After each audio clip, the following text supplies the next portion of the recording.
nari nababwiye yuko mu gice kigira kabiri ca kino kiganiro tuza kuba turi kumwe n'umushitsi none turi kumwe n'umutumire no mupfasoni turi kumwe hano tuza kumenya ibitari bike kuri we hamwe no gihoca Imana rikarakora reka ndamuhe ikaze. Murakoze cyane. Meze neza? Yego. Turaho. Mwo kwidondora bariko barakurikirana kino kiganiro. Yego, nitwa Nishimwe Ange Parfaite. Mama w'abana babiri. Yego nkabasengera muri Eglise Life Center mu Nyakabiga. Yego nkaba ndi umukristo. Nkunda Yesu. N'umuririmbyikazi. Ngira ngo mwavyumvise ko turi kumwe na Madame Parfaite Nishimwe. Numunezero kubakira. Murakoze cyane. Mwavuze ko musanzwe musengera muri Life Center. Mbega muri chorale? Yego, nsanzwe ndi muri chorale ya hajya anyene ni groupe ya worship team nimwe. Niyo nsanzwe nkorera ibikorwa vy'Imana. Yego. Reka ngaruke kuri wewe watanguye kuririmba ryari?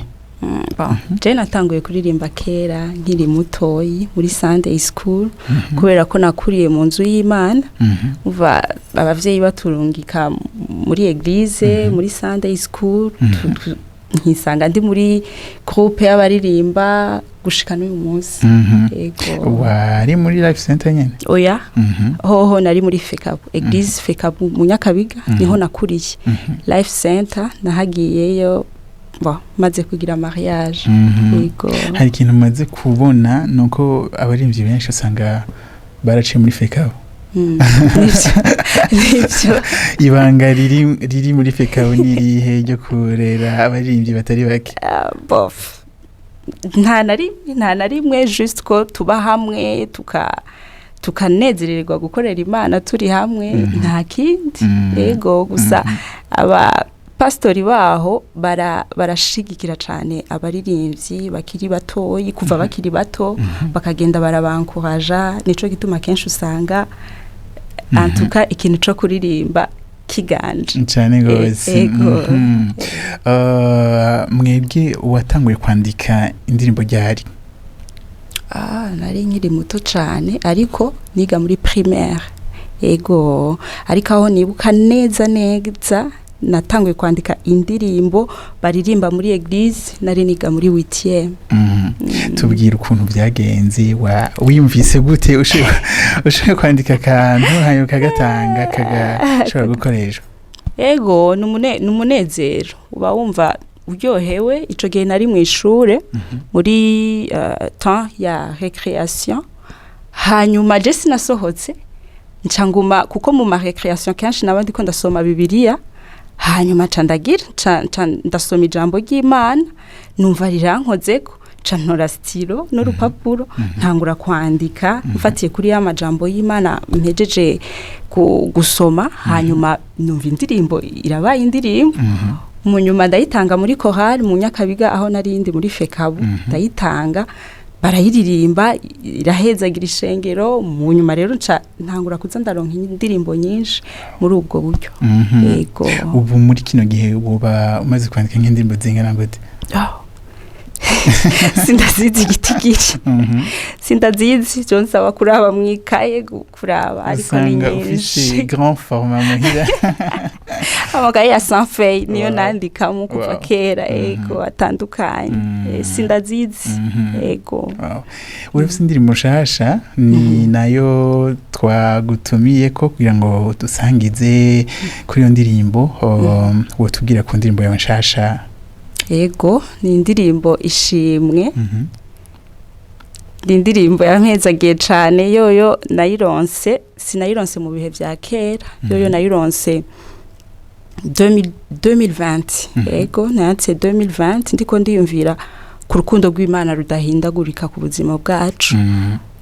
Urukundo rw'Imana, Imana hari igihe dushaka kwiyumvira yuko dukunzwe mu gihe ibintu biba bimeze neza.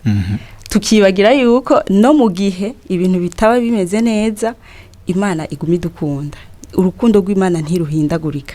Rero je nariko ndiyumvira ku rukundo rw'Imana mfatiye ku byo naciyemwo nabuze mama nkiri muto rero après kumubura naciye nca mu buzima bugoye ukuntu ariko mu nyuma ngiye ndasubiza amaso inyuma sanga Imana ntiyigeze intererana même si nagiye ndaca mu bintu bigoye bibabaje kandi ndi umwana mutoya urukundo rw'Imana rwagumyeho ikampa amahoro ikampa umunezero muri ivyo bihe rero ncana iyo ndirimbo iraje numva nyine ishimwe riradudubije mu mutima numva yuko umutima wiwanje wuzuye indirimbo zishimwe malgré biriya malgré na biriya ariko umutima wanje wuzuye ishimwe yego uwo turimbira gatonya kuri yo yego cyane akanwa kanje kuzuye mwishimwe ry'ivyo wakoze Yesu umutima wanje wuzuye mwindirimbo z'ivyo wakoze Kristo. Amen. Kenshi indirimbo ziba zabonetse muri ubwo buryo hari igihe usanga bibaza ngo ni iwawe gusa mugo ugasanga hari abandi bantu indirimbo yafashije. Ego. Uramaze kubonye ntahe ku bantu bamaze kuyo. Ego cyane. Hari nayo imwe yanyoheye bon itari umuntu akuze ariko y'umwana mutoyi. No kuvuga uyo mwana yaryama canke yasinzira canke yafungura ariko bamushiye mu iyo ndirimbo kandi ntanzi ntiturabona tuzinanye n'abavyeyi biwe ariko uko byarankoze ko ukungene umwana mutoyi ashoboye gufungura ashoboye kuryama ari uko bamushiriyemo ya ndirimbo nandika akaryoherwa akumviriza yindi naye yanjyoheye ni umuntu n'umupapa araho nashimye kuvuga izina nawe nyene niwe yaje nkisora ko natanguye gusohora audio yayo ndayigumiza ngaho kugira ngo nsohore clip niwe yanyankohajije niwe yaje inyuma y'iki gihe cose à partir ya 2020 gushika ubu niwe yaje arambwira ati ngo wendibutse hari ikintu nagusezeraniye kubw'ijya ndirimbo ariko sinari bwagikore hanyuma jere ntavyo nari nibuka nta nivyo nari nibuka mu nyuma rero ndamubwira ati ni giki gabasha kubera ijya ndirimbo ngwe ndakunda kuyumviriza cane hanyuma ndamona aranzaniye envelope bya ati genda ni gikorwa kivuye muri ya ndirimbo waririmba canumva aranyankohajije yanteye intege arivyo vyatumye ncansohora na clip yayo yego cyane ku indirimbo zifite ubushobozi yego cyane wow hanyuma imigambi yakazoza uriko ubona he mbona heza ndipfuza kubandanya sohora ivy'Imana yashize muri jewe kuko numva bibandanya bidudubiza hejuru ya bya bindi nandika kuko numva cette fois-ci nshaka ko bitaguma mu ikaye gusa ariko bisohoke kubera ko nabonye yuko bifasha benshi iyo bigumye mu ikaye birashoye gufasha jeje nyene shaka kufanda biravye ugasanga biko bikora kuri jewe ariko biraryoshe kumva yuko cakindi cari mu ikaye canke cakindi cari mu vyiyumviro vyawe ukagisohora kigashobora gushikira abandi bantu maze kikabafasha biraryoshe rero nanje numva arico cifuzo canje co muri kazoza yuko vya bindi biri mu mutima wanje vya bindi nashira mu ikaye vya bindi nandika muri telefone yuko vyoshobora kuva muri ivyo bibanza bigasohoka maze bigashikira benshi kubw'icubahiro c'Imana. Amen. Yego.